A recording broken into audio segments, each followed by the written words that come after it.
Hey everyone, my name is Elise Higgins, and my specific purpose statement is to persuade to my audience that cheerleading is a sport by giving reasoning of the dangers of the sport, the popularity the sport has gained over the years, and how the sport meets the rules and classifications of a sport. When people think about sports, the first sport that usually comes to mind is football because of how dangerous it is.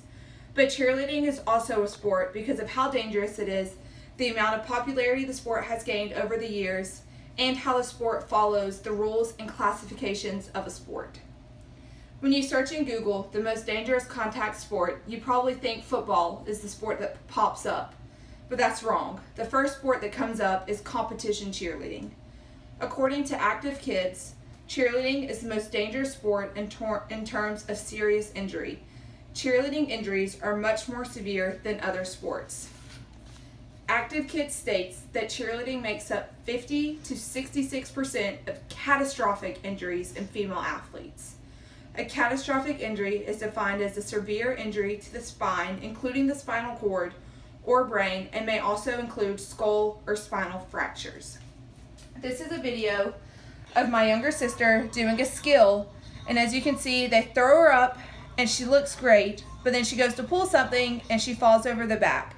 Had the people underneath her not caught her, she could have landed on her neck, resulting in a concussion or a severe spinal cord injury that could have made her not be able to be a cheerleader anymore. These injuries are more common in cheerleaders because cheerleaders can be sent up to 20 feet in the air for a basket toss and solely rely on the bases underneath her to catch her. Tumbling can also result in catastrophic injury because, for example, if the cheerleader freezes in her tumbling, she can land on her neck, resulting in a broken neck. Here are two pictures of different types of skills that cheerleaders can do. First is a basket toss. So as you can see, this flyer is being thrown up into the air, doing a full twisting basket, which is where you go up and you flip and spin at the same time. If the bases underneath her do not catch her, she could land on the ground underneath her, resulting in a concussion or a severe spinal cord injury that could leave her with paralysis, or even worse, it can cause death.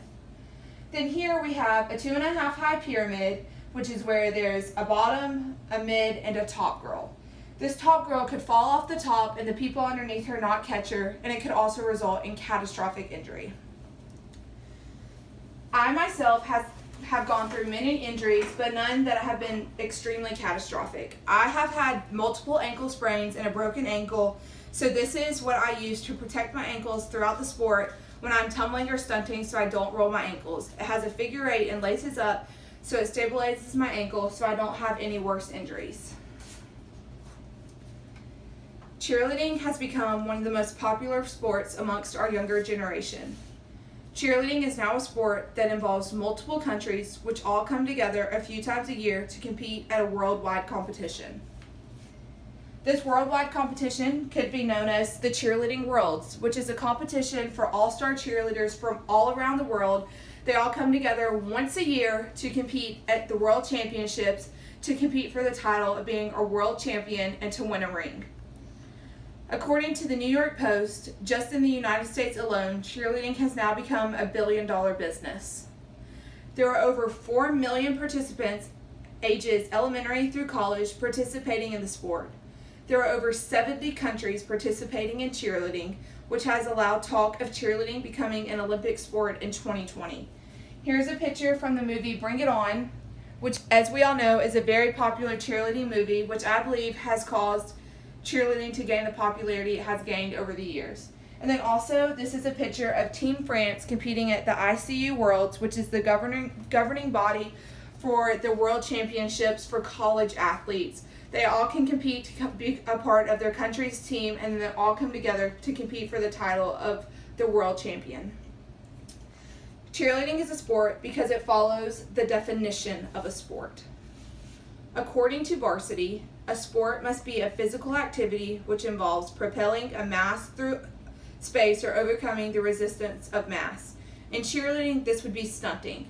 Like I said before, we have basket tosses, we have pyramids, and we even have tumbling. So that results in this first rule of cheerleading, rule of a sport being checked off.